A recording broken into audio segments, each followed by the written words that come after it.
Srimad Bhagavatam, Canto 1, Chapter 3, Text 28, where we finished last time. We'll continue from there. Etacham sakalapam sa Krishnastu Bhagavan Swayam Indrari Vyakulam Lokam Pridyanti Yuge Yuge. All of the above mentioned incarnations are either plenary portions or portions of the plenary portions of the Lord. But Lord Sri Krishna is the original personality of Godhead. All of them appear on planets whenever there is a disturbance created by the atheists. The Lord incarnates to protect the theists. So, number one, establishing Krishna's supremacy and being the original personality of Godhead, who does not come from any source. He is the source of all sources by definition. Sarva Karana Karanam. He comes yuge yuge to whenever there's disturbance created by the atheists, he comes to protect the theists, the devotees. So that's Krishna's purpose. That's why he comes, is to make sure his devotees are taken care of. So we discussed in length about this, and this is the pivotal verse of Srimad Bhagavatam, around which the entire Srimad Bhagavatam kind of moves around. Right. All right, moving on to the next verse. Anybody wants to read?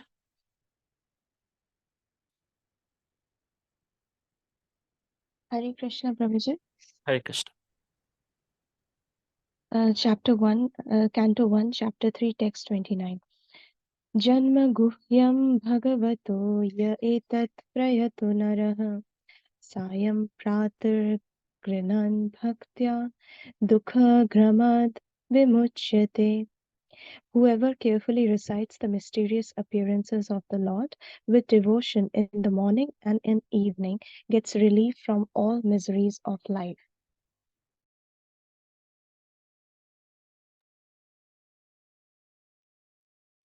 So whoever carefully recites the mysterious appearances of the Lord with devotion in the morning and in the evening gets relief from all miseries of life.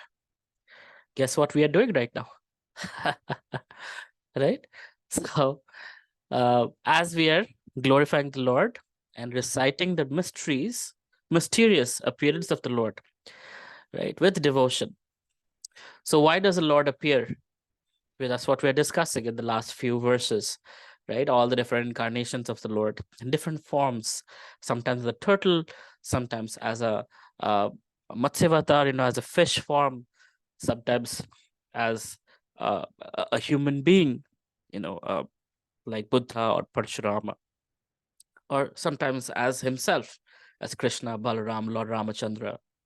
So he comes in various forms, does his pastimes to attract our hearts and to remind us, to bring us back to Godhead. It almost kind of feels like, how a parent tries to make the baby smile with all these toys and everything and tries to, I am a leopard, I am a bear, I'm a this, I'm a that, to attract the child, make him laugh and build that relationship. This is not scriptural. Please don't get me wrong. Nowhere in the scriptures does it say this. I'm just sharing that this was coming to my mind, just like a parent very much tries to attract the attention of the child. Here is the Supreme Personality of Godhead trying to attract our attention, who have forgotten him, and it's very sweet that he cares so much, even though we have not wanted to be with him, we have left him, and yet he is here, coming in various forms, yuge yuge, just to attract our heart and soul. Etad rupam bhagavato hi arupasya chid atmanaha maya guner virachetam mahadadibhir atmani.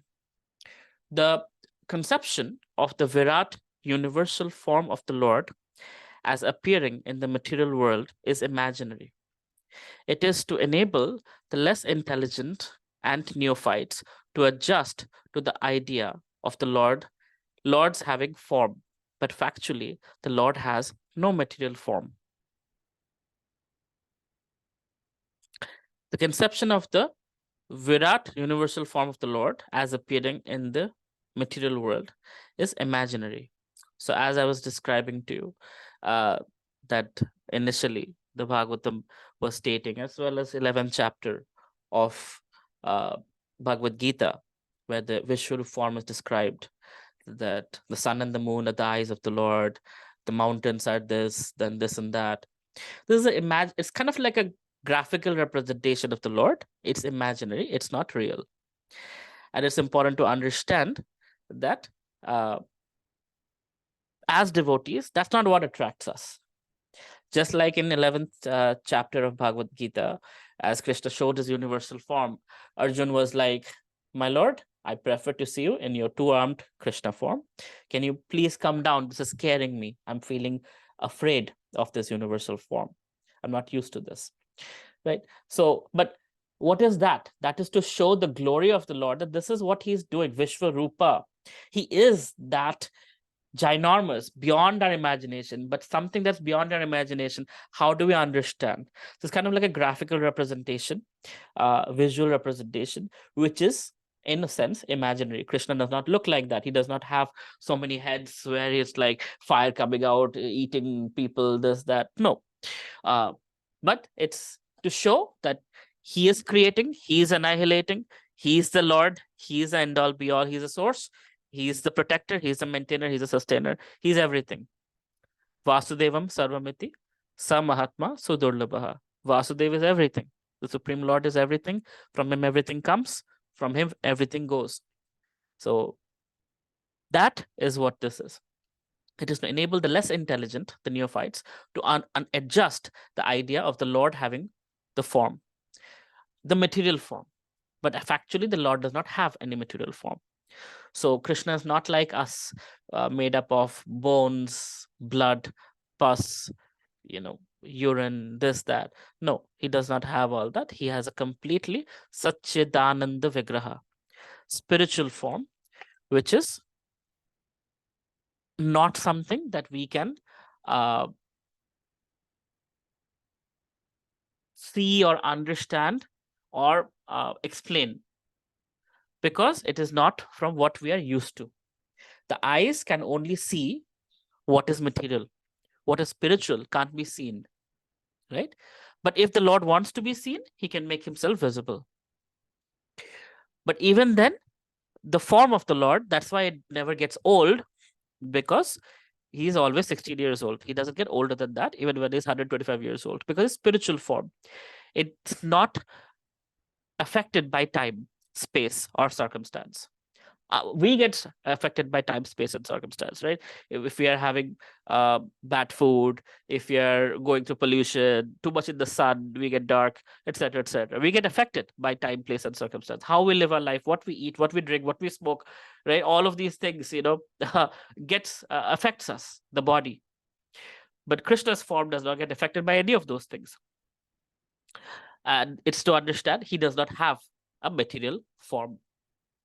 So those who say Krishna is human, he's just another human who was kind of witty and intelligent and knew how to trick people. They're missing the point, because Krishna is not human. Abhajananti ma mudha manushim tanubasruta. Abhajananti ma mudha. They don't know me, those idiots. Mudha means idiots.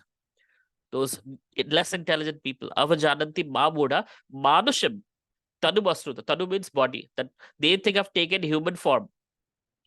No, I don't take human form. Humans take my form, right?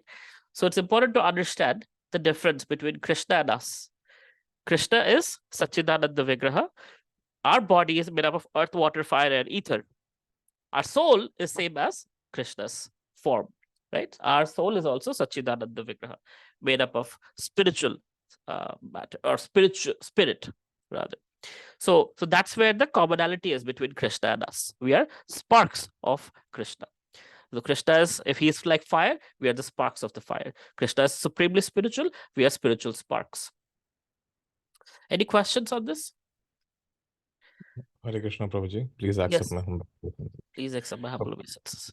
Prabhuji, I mean, we have gone over this like numerous times, but just for the sake of some clarity for myself, if we go back to the purport and the verses, it says, "The form of the Lord is imaginary, and it does not have a material form." For anyone who's reading this for the first time, or it brings in confusion that Yes. we strongly believe that the Lord has a form and characteristics associated with it. So for anyone reading this, it would seem contradictory and would aid towards the Advaita philosophy or the Mayavadi And that's philosophy. what they use. They use this towards that.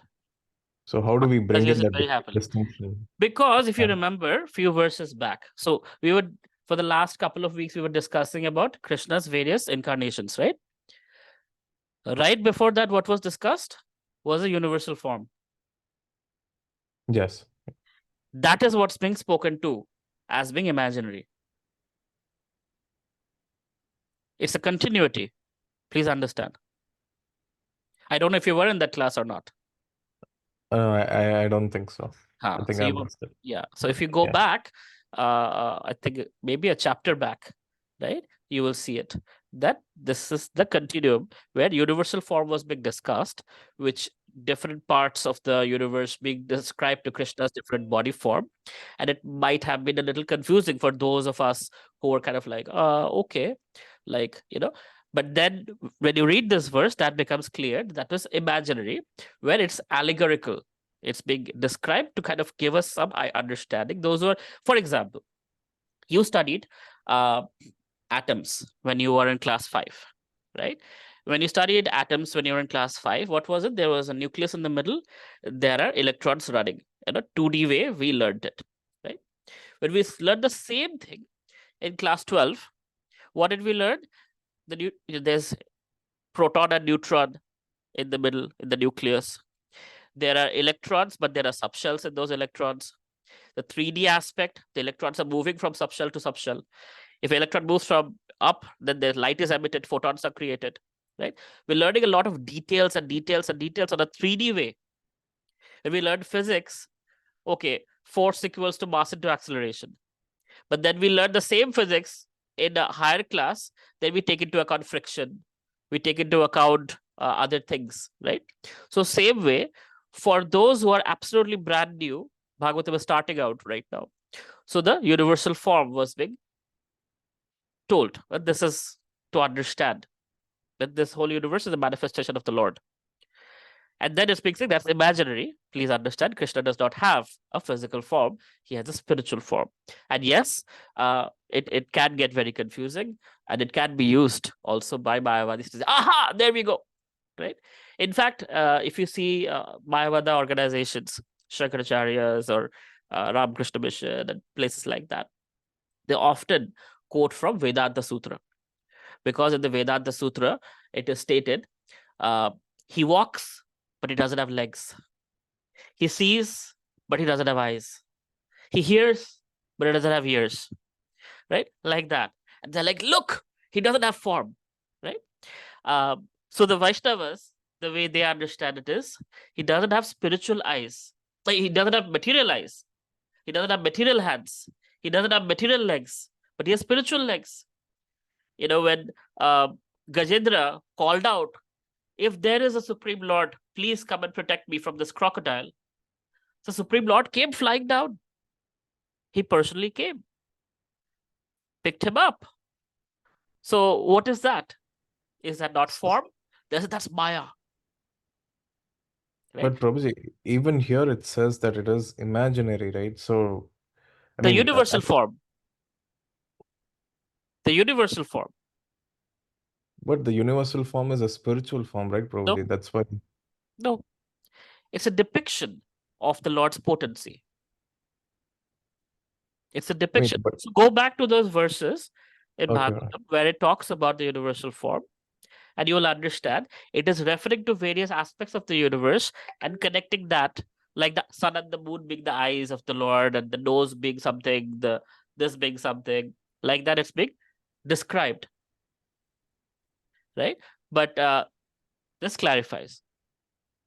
Having said that, again, this same Bhagavatam will be describing Krishna's spiritual form. So when that Hmm. happens, you will see. So that is why it's important to be sincere. See, if you are an insincere devotee, what will happen? You will read one verse, get the wrong idea, and go, preaching in your mission. So it's important to understand spiritual subject matter completely to get the complete understanding. There are many people who can read a couple of verses of Bhagavad Gita and come to their own conclusions. You ask any Hindu who has seen the Mahabharata by B.R. Chopra, what would they say? What is Bhagavad Gita? Do your duty. Right? Phal ki asha mat karo. Don't expect any results, only do your duty. Is that what Krishna says? He's saying, forget everything, surrender unto me. They've not reached there, no? They've not reached 18th chapter. They've only heard a couple of verses in movies and this and that. And that's what they come to. So same way, Srimad Bhagavatam also can be very much misinterpreted. In fact, one devotee did such a great job taking bits and pieces of various verses and put it all together. They're all accurate.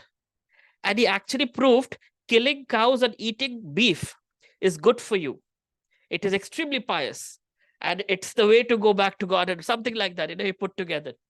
And everybody was like awestruck. He's like, yes, that's what happens when you pull out scriptural knowledge out of context and put it all together. People like Zakir Naik are expert at it. They will say this place, generally he's telling all the wrong things. The verses would never match what he's quoting. But in case it matches, it's out of context taken into account. And like everybody's like, Krishna 16,108 wives. Why? They were going to commit suicide if Krishna didn't marry them. Right? They were abducted by Narakasura. So if when you take small pieces without context, even in our lives, it can be very easy to misunderstand things. And that's what happens. Yes. So, and that's the difference between a sincere devotee and an insincere devotee.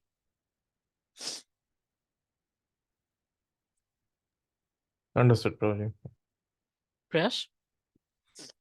So I had a question. For example, we keep seeing Krishna, reciprocating the love, right? For example, recently in Mayapur, he fixed his flute, like it's a live record on camera. It happened twice in the last 1 month, right? Now, like when I see reciprocation like that, I really, really, love it, right? But like, what would you tell to somebody who is not there yet in terms of believing it, or might think it is some kind of somebody is controlling something from behind, right? So what would you say to someone like that, I and who is myself your don't friend? believe it, to be honest with you. To me, it's just like, there must have been something in the flute and it just moved. I would not see it as Krishna reciprocating, to be honest with you. I'm a devotee. I'm aspiring to be a devotee. I should not call myself a devotee. Right. So, to me, such things are not what I see as reciprocation. When Krishna reciprocates, Krishna reciprocates. And he'll reciprocate with you without showing the world. And there's nothing in this world also that can prove for you that it was not Krishna. So when he does it, it's very clear, it's very evident, and it's to you. He's sitting in your heart as Paramatma. So those kind of basic, these things actually bother me because they're putting it on social media and they're saying this, it makes it cheap. And then it opens up this whole thing for debates and arguments. Oh, you think, but I think the flute moved because there was an earthquake or there was something. And that might be true. And when real reciprocation happens, people don't actually, there must be some scientific reason behind it. So it kind of makes things hollow. When Krishna reciprocates. And the person he's reciprocating with understands it in and out. Jayapataka Maharaj wanted to offer Krishna kadamba flower. Right? This was when he was okay. He was not so sick. And in his mind, he was kind of offering the kadamba flower. He went away and he came back to the temple again, and there was kadamba flower at the lotus feet of Radha Madhav. And he immediately asked his disciples, like, who came right now? Somebody must have come. Who offered this kadamba flower? And they said, Jaradevas Prabhu. Right? But there is nothing so-called extraordinary about it. He is the head pujari. He put kadamba flower at the lotus feet of the Lord. But what is extraordinary to Jayapataka Maharaj is he thought of it, he offered it. Krishna inspired his pujari to put it at his feet. Wow, Krishna. Thank you so much. This is hokey-pokey miracles. Sorry, not interested. But Krishna reciprocates in his own sweet way through his devotees. And trust me, when he does it, you will know. I shared the story, like a lot of stories with you as well, Yes, right? yes. And So you it is know. very, I know. So it is very individual thing you are And saying, it's right? not something you have to prove to anyone. You can't. You can't. Right. Because he's right here inside. He's not doing it from outside. He's doing it from inside. Got it. And it's not something to show off. In fact, sometimes if you're a very elevated devotee, he'll play with you, right? I shared about Jagannath's pastime. He would come and play with this devotee every night and talk to him and chat with him, literally in his room. And then one day they said, let's go steal some kathal. And they said, are you sure? I said, yeah. Went to the king's kathal garden and started. He said, Jagannath told the devotee, you go, climb up. I'll be downstairs catching the kathal as you drop them. And the devotee is like, are you sure? All the guards will come. He's like, it's okay, I'll manage it. And Jagannath is down there. His devotee is up there. As soon as he cuts the kathal, the guards come and Jagannath runs away. And guess what? He's stuck. He's telling everyone, Jagannath asked me. And he's known as a saintly person. The king personally comes. He said, my dear saintly person, if you had asked, I would have sent all the kathal to your home. You don't have to steal. And now you're telling stories and lies about Jagannath. This is not okay. Your stealing is bad enough. Now you're lying about Jagannath. Please don't do such things. He said, please believe me. He said, the story goes on, and Jagannath somehow later on, when Jagannath ran away because it was Mangalarti. And he had to be in the temple. Devotees were opening the altar, and they saw that a piece of Jagannath's cloth was torn, and the same piece of cloth was actually found right there where Jagannath was standing. So in the rush of running, apparently the Lord, left a piece of his cloth. So he's proving, but he likes to play with his devotees also, right? He's reciprocating with the devotee. Everybody else can't see it, but then he shows it also in this way. Tirupati has a little mark over here, right? Tirupati came as a little boy. One of his wonderful devotees, Ramanujacharya's disciple, I forget his name, he was told by Ramanujacharya, you take care of Tirupati's garden. So Tirupati always has access to flowers. That time they were not offering flowers properly or something. So he stayed back in Tirupati. Ramanujacharya went away, and his whole focus was making flowers, having beautiful garden for Tirupati. So much so that when his wife was pregnant, he was also making his wife do the gardening and everything. Together they were doing it. So Tirupati personally came as a child and told him, your wife is pregnant, let her rest, I will do it. He said, just go away, don't bother me. And he asked the child 3 times. And then last time, he just took his pad and hit the child over here, in the chin. And he bled. And he said, oh, what have I done? He was so absorbed in his service that he made this thing. And the child vanished. Nobody saw him. Next day, Tirupati over here, there was a mark. And when he went to take darshan, everybody's like, what happened? Who hit Tirupati? Right? And he realized, oh my God, that child. Right? So every time you see Tirupati, you see that white mark, which is also another reciprocation. I'll get to that later. But then there is some white mark here. And that is a mark from the spade. And when you go to Tirupati, they actually show the spade with which that, hit was done. When I was entering Tirupati last time I went, I saw the spade. Like, wow.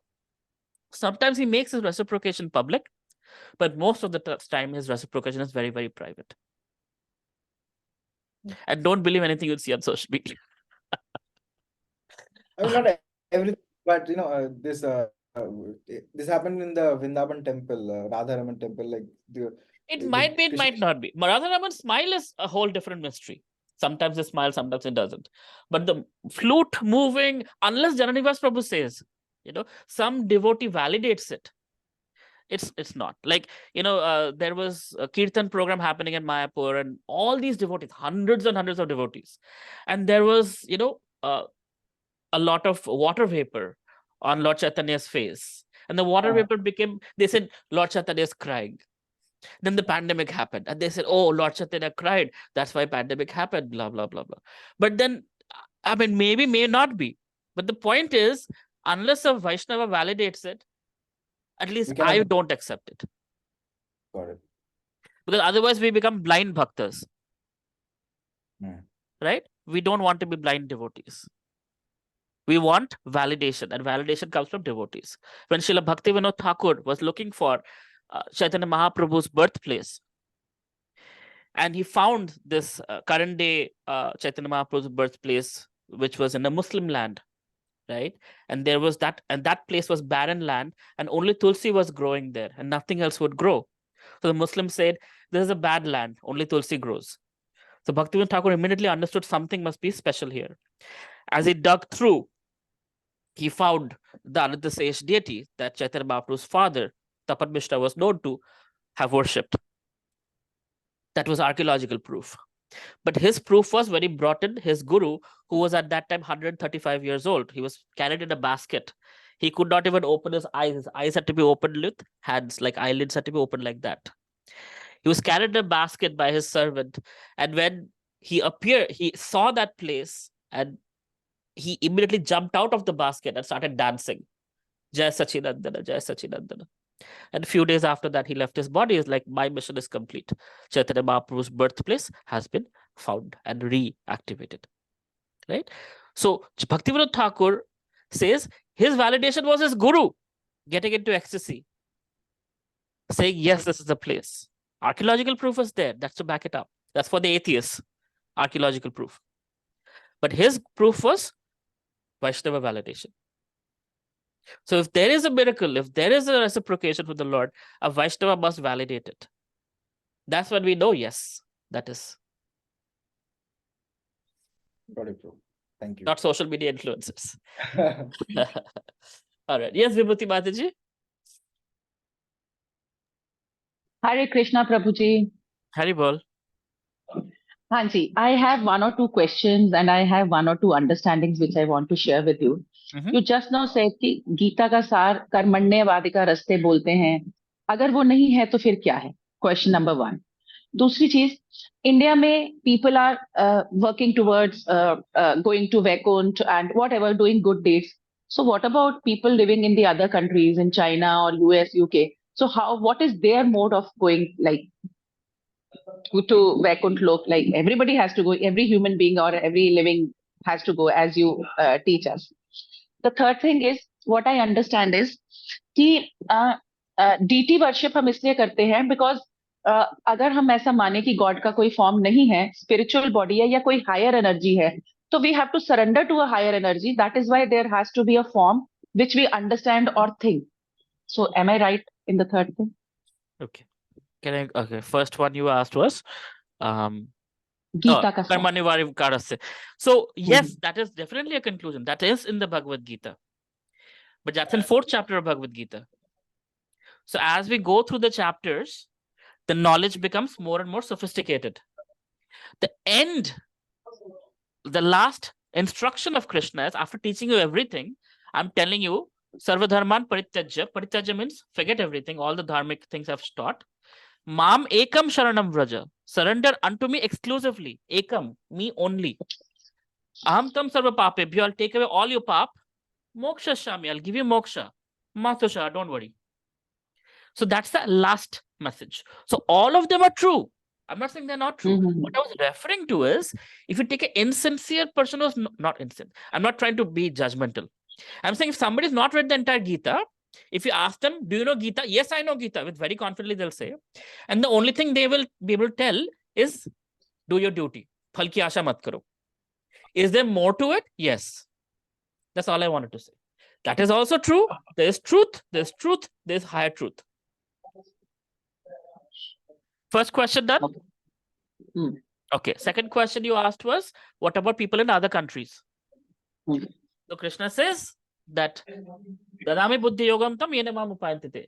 So if you are looking for me, I will give you the intelligence by which you can come back to me. And India used to be Bharat Varsha.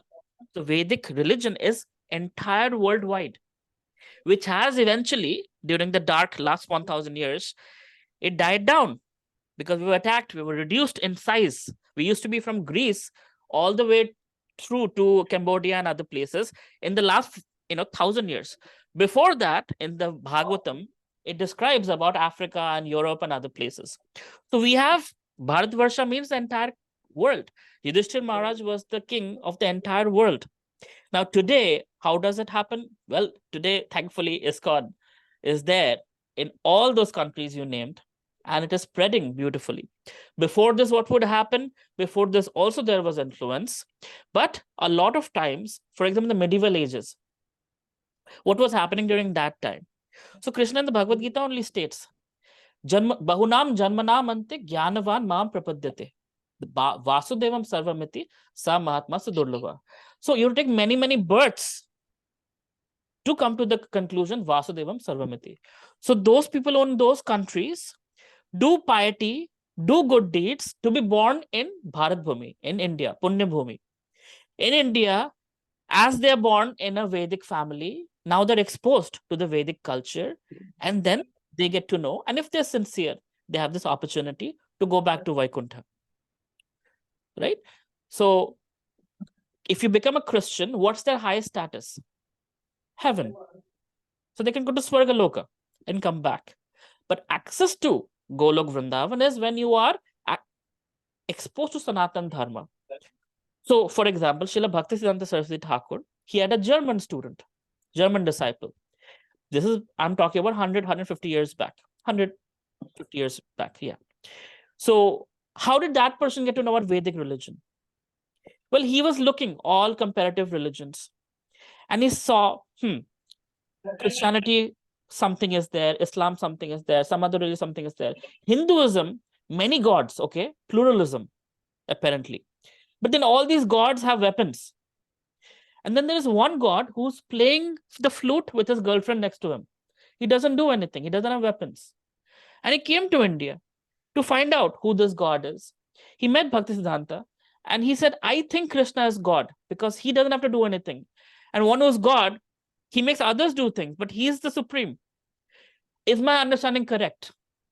And Bhaktisiddhanta said, yes, absolutely correct. Look, somebody from Germany has so much intelligence that they've come to this conclusion. And many Hindus can't even come to the same conclusion. Point I'm trying to make here is time, place, and circumstance. People have asked questions, found the answers. Now, I'm not saying Sanatan Dharma means, that you have to be in the Hindu thing. There are saints in Christianity like Saint Francis Xavier of Assisi. If you see his understandings, very Vedic. Jesus Christ himself, if you see many of his teachings, very, very Vedic. In fact, the Bhavishya Puran talks about Christ coming to India, right? There's a part of Christ that's missing in the Bible from the age of 11 to the age of 31 or 33. What was he doing during that time? You ask any Christian, they don't know. He was seen speaking in a temple in 11 years of age, and then again, Bible continues from 33 years or 30 something years of age. In the middle, the Bhavishya Puran talks about before Christ came, that such a person would move from Israel or Syria, or that part of the world, to India, learn Vedic knowledge, and go back and preach to the Mlecchas and Yavanas. Mlecchas and Yavanas are talked about in the Vedas. Who are they? Mlecchas are meat eaters. Yavanas are the modern day Middle Easterners. I'm in Middle East right now. I should be careful what I say. So, they're referred to as, Aryans, Vedic people, and the non-Aryans. The Mlecchas, the Yavanas, the Hunans. Hunans are the Chinese people. These personalities. So, the Vedas are talking about these places. So the whole world is a playground. For the last 1,000 years, we had less influence. Yet we see the British invaded us, the Middle East invaded. Everybody was invading us. Why? We have something. Christopher Columbus invaded us. Why? He was finding India to find America. Something is here. So the Vedic culture, the British have removed everything, but Vedic culture was well known. Vedic culture was well known, and people who have wanted to know have found their answers and have come. Today with social media, we're able to do much bigger preaching. Today with ISKCON, we have presence in every country of the world. Third question you asked was deity. We have the form. Sorry. You want to pause? Last time also, in the second question, last time also somebody asked the same question, Yes. similar question. Yes. So you gave the answer, but that time also, and I'm so sorry, but today also, people who are living in China, suppose 1,000 people or 1 lakh people are coming to ISKCON or following ISKCON. So they can go to Vaikuntha. Rest, all of them will not go to Vaikuntha Some till they lifetime they come to will. India. Some lifetime they will. Because you have to But for that, understand. they have to come to India. No. Today they don't have to come to India. Today they can be Chinese living in China or Africans living in Africa. But they have to come in contact with Krishna consciousness, the knowledge, the mantras, the lifestyle. You can't be eating dogs and expecting to go back to Godhead. I'm sorry. That's not how it works. Your karma won't leave you. You have to become a dog and be killed. Yes, that is there. It's karma. So you can't be eating, cockroaches and expecting, oh, I'll go to Golok Vrindavan. You have to know Golok But Vrindavan.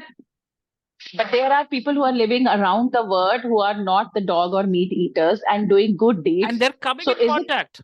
That's what I'm telling you. If you're looking for God, God will manifest himself to you, even in the middle of a forest, most unlikely place. And I've shared many stories with you before. I myself have seen it and observed it. So Yes. So if you're looking, Krishna will come, no matter where you are, no matter in what form. But going to Vaikuntha is a very high goal. Most people don't know there is a place called Vaikuntha. If you don't know, you're not aspiring for it. If you're not aspiring for it, why should Krishna push you there? You must want to go, no?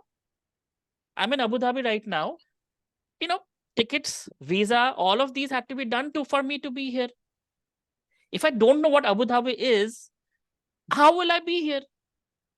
So if you're not looking to go to Vaikuntha and you're being pushed and shoved in there, that's not freedom. That's not free will. The way it works is I ask questions, Krishna gives me answers. I ask deeper questions, he gives me deeper answers. I ask more questions, like in China, I'm giving you Chinese example only. Okay. There's a lady who was 50s, late 50s, early 60s. She found out she has cancer. She's going to live for maximum 2 years. And in that process, somehow she started studying various Bibles and this and that. And she came in contact with the Bhagavad Gita. She read the Bhagavad Gita in and out. She was a very rich lady. She had a lot of land. She decided, okay, it talks about chanting, Prabhupada's purpose talk about chanting Hare Krishna and whatnot. So whatever little bit she could understood, she told, and this is on the border of Russia and China. So very cold.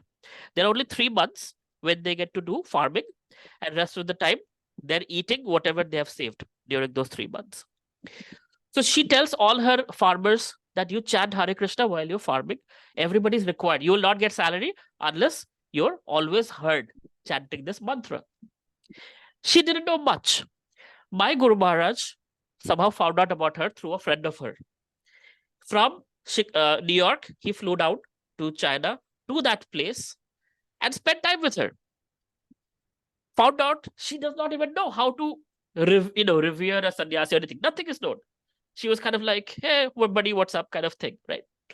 Maharaj stayed with her for a month, taught her everything, gave lectures, had a translator translating things. And when she left her body from cancer, she died a practicing devotee, chanting Hare Krishna 16 rounds, initiated, following the regulative principles, and everything else with proper understanding who Krishna is, what Goloka is, what Vaikuntha is, and then knowing from inside, yes, I want to go there.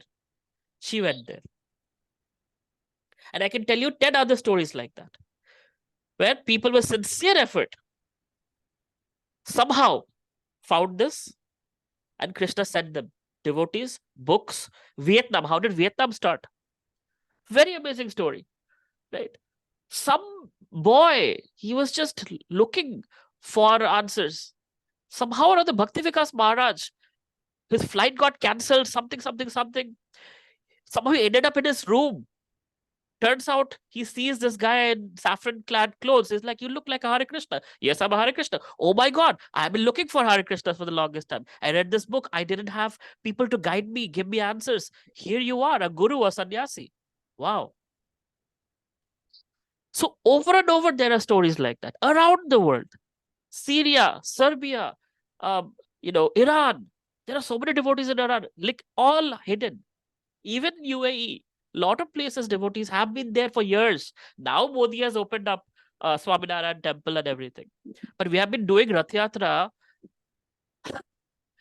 under closed doors in auditoriums, locking the doors inside. We do Rath Yatra, happening for 15, 20 years. Saudi and China and all this is illegal. You can't do it. It's happening. You understand? So it's happening around the world. Does that satisfy you or still not satisfied? Yes. You call for Krishna, he will come. Sincerely. No, he comes for me every time. But You're not the only I'm one. asking for others. You're not the only one. Trust me when I say it. He comes for me also. And many of us are here because Krishna responds when we call upon him. That's why we are here, spending our Friday evening. Third question you asked. Well, okay, I have no idea what time. 6:51 here. Hold on. Have I crossed my time? No, So, 10, 7, 8 minutes left. 9 minutes left, Prabhu. 9 minutes left. Okay. All right. What was it? Your third question was deities. Yes. So Krishna, so again Bhagavatam talks about it, that picture or metallic form or clay form worship of the Vigraha. There is a special process called Pran Pratishtha. So there is a difference between a doll and a deity. Generally, as Hindus or Indians, we say idol. We don't do idol worship. We do deity worship. We do Archa Vigraha Puja. So Vigraha means one whose Pran Pratishtha has been done. We call out to the Supreme Lord when we say, my dear Lord, please come down and reside in this form and accept our offerings. And that happens through the making of the eye. So if you'll see the chakshu, what is it called? Chakshudan, right? Like Ram Lalla. If you see, the eyes were covered initially in Ayodhya. The day of the inauguration, the eye thing was performed by the carver. That's the last thing the carver carves, is the eyes.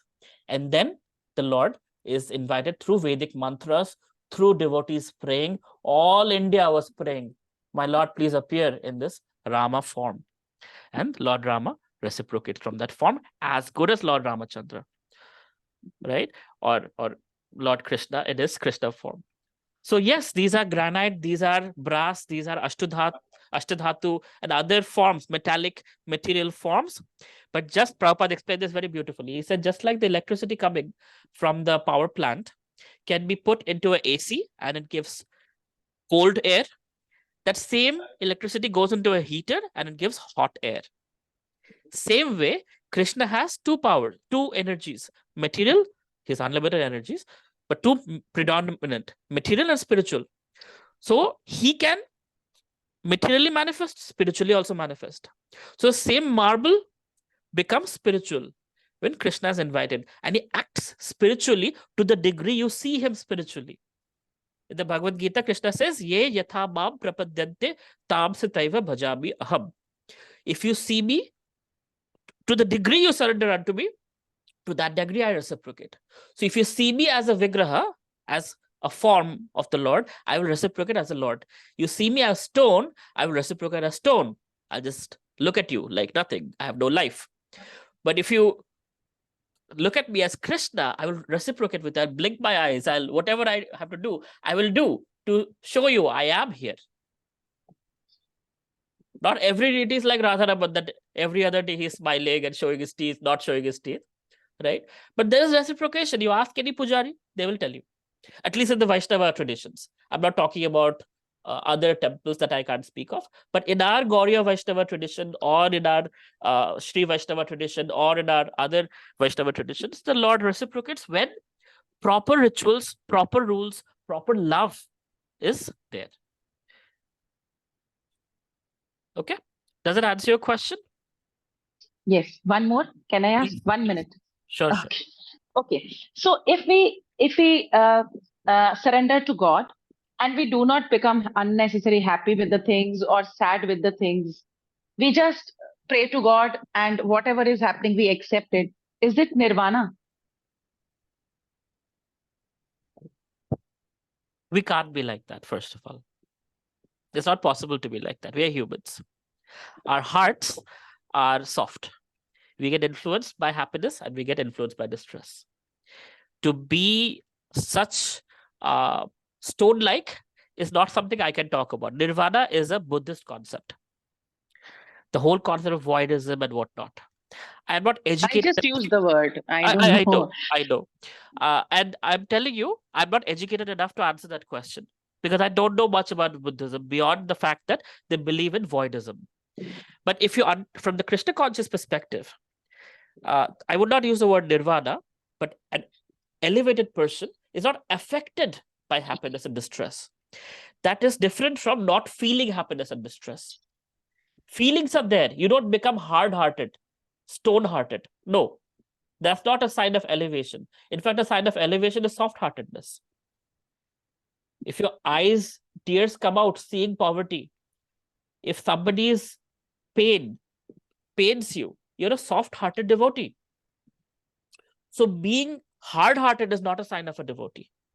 It's a sign of Mayavadis. They really believe in that, right? I've heard so many times in Ramakrishna Mission, they have a lot of schools, and every year there are some suicides happening because the students could not keep up to the pressure. And one such suicide in Narendrapur Ramakrishna Mission happened, and the sannyasi was asked, he was the principal, that what do you think, we miss this boy? And he's like, oh, just burden off the shoulder of the earth. Why would you say that? Because that's the hard-heartedness of a Mayavadi. For them, everything is Maya, this and that. We don't see the world that way. We see everything as Krishna's energy. Maya is also Krishna's energy. Radharani is also Krishna's energy. Material also Krishna's energy. Spiritual also Krishna's energy. Both are coming from Krishna. So as devotees, we are very feeling, are soft-hearted. We cry, we laugh, we are very emotional, we are very fluid. That's nirvana in the Vaishnava context. Is when you're not affected by it, but you are a very feeling, willing, soft-hearted person. Like you have been giving to the cowshed for so long. I could hear in your voice the urge to give back, urge to serve, right? That's a soft-hearted person's nature, right? Even though you know that they were not using your money properly, still you was like, mujhe dena hai fir bhi. Auto rickshaw wala say you were sending money to that cow herder and whatnot. So that's what a devotee does. A devotee is soft. Devotee doesn't become stone-hearted. Oh, the world can go to hell, I don't care. No. When pandemic was happening, we were praying. It doesn't matter. Even when the terrorist dies, a devotee prays, my Lord, please bless this soul.